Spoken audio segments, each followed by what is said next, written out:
Hello guys, it's me, Drumcomplex. Welcome to my studio here in Emmerich. I want to show you my new track Atomic. Beatport invited me to do a studio session, and I would like to walk you through how I did my track Atomic, which has been signed to off recordings from Andre Kuhn. Let's have a short listen to some parts of the track to give you an idea how it's been sounding.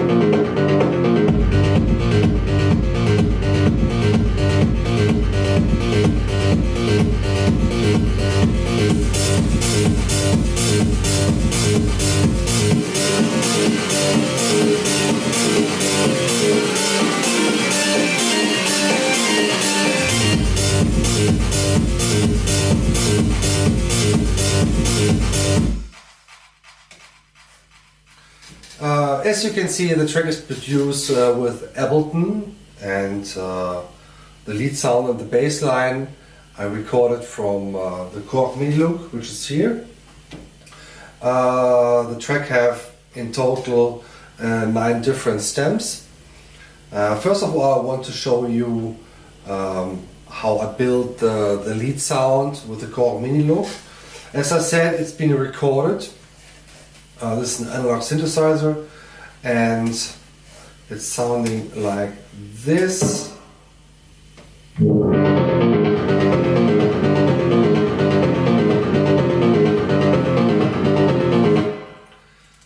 The way how I did it was I created the MIDI stem with the external instrument, which is the Korg MIDI loop.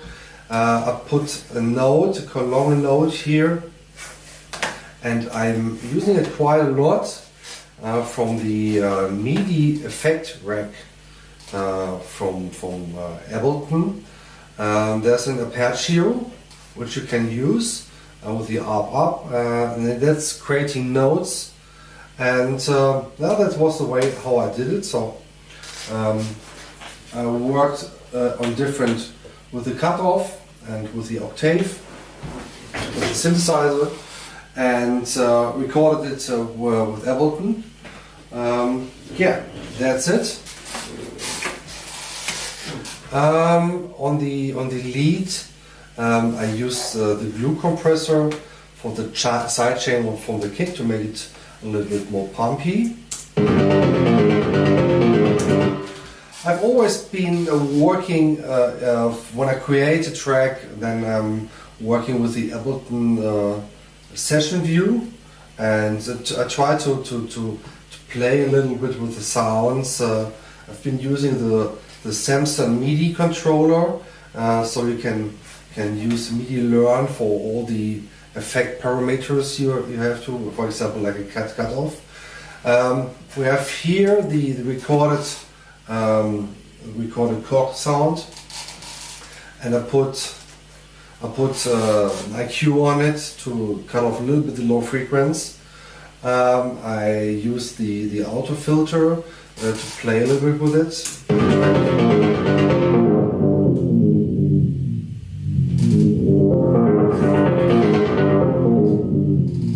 So this gives me in the beginning, in the process, to give me a little feeling how it's been sounding, or what I can do with it, to have fun with it. So I used this sound as well as for the bassline sounds. I put the sample which I recorded from the Korg, and cut the complete mid and high section with the IQ8. So there's only the low part of it, and as well I used the glue compressor for side chaining. So it's sounding like this. It's the same sound, the complete same lead sound, but only as a bass line to have the figure from the sound.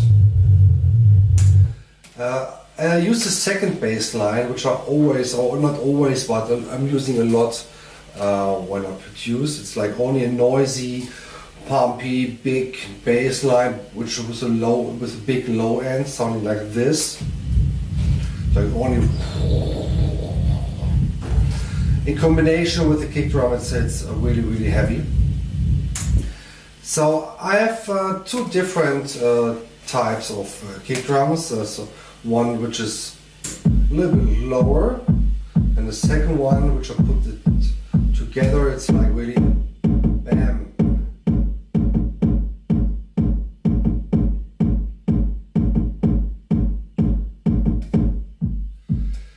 The kick drum, the bass, everything which is in the bass sector are always put into a group.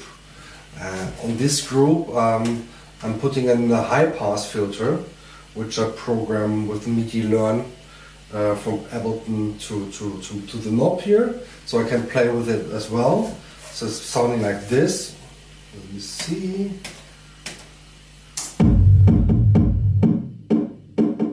And put the lead sound to it.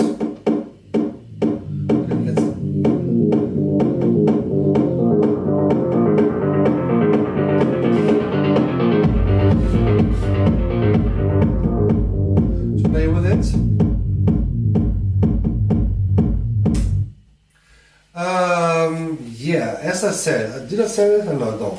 There are 9 stems, 9 parts, 9 sounds for the complete track. I have in the drum section, I used the classic samples from the 909, Roland 909. For example, here the heads. So it's a sampler from Ableton with the saturation on it. I used as well the auto filter to cut the high frequency to move it a little bit in the track, and in the end I used the EQ8 to cut the low frequency of it. I've been working a lot with send channels in my productions. In this stem for the heads I used a little bit the kind of small reverb, as you can hear. This is dry, this is the white, sounding a little bit bigger than. The next drumming part is close higher at the 909. Let me see. It's like here I use also the sample, saturation and the IQ, and the same for the claps. Put the notes here, sample from Roland, a little bit of saturation on it, and the IQ, and the right is also a sample, so something like this.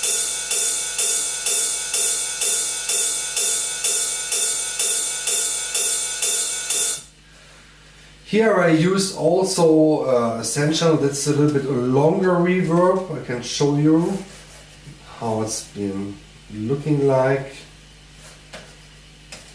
This is the reverb part with an IQ and a sidechain compression on the reverb on the send channel from the kick drum to make it also more pumpy. It's a long reverb, I can show you that.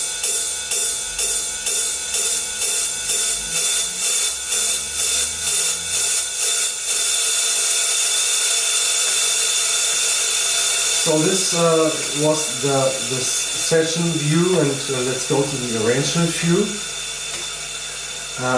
As I said, I've been using the group for auto filtering, high pass filtering, and here is the parameter for the auto filter from the bass drum and from the bass line for the breaks. Like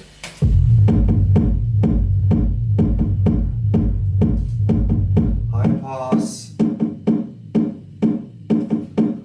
and back.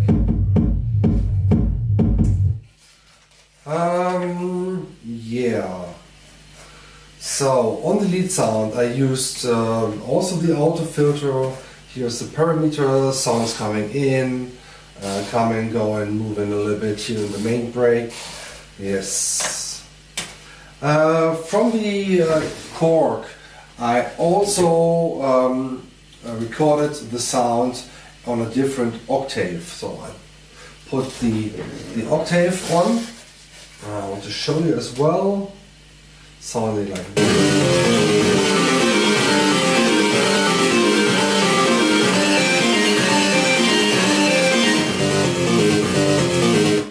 yeah.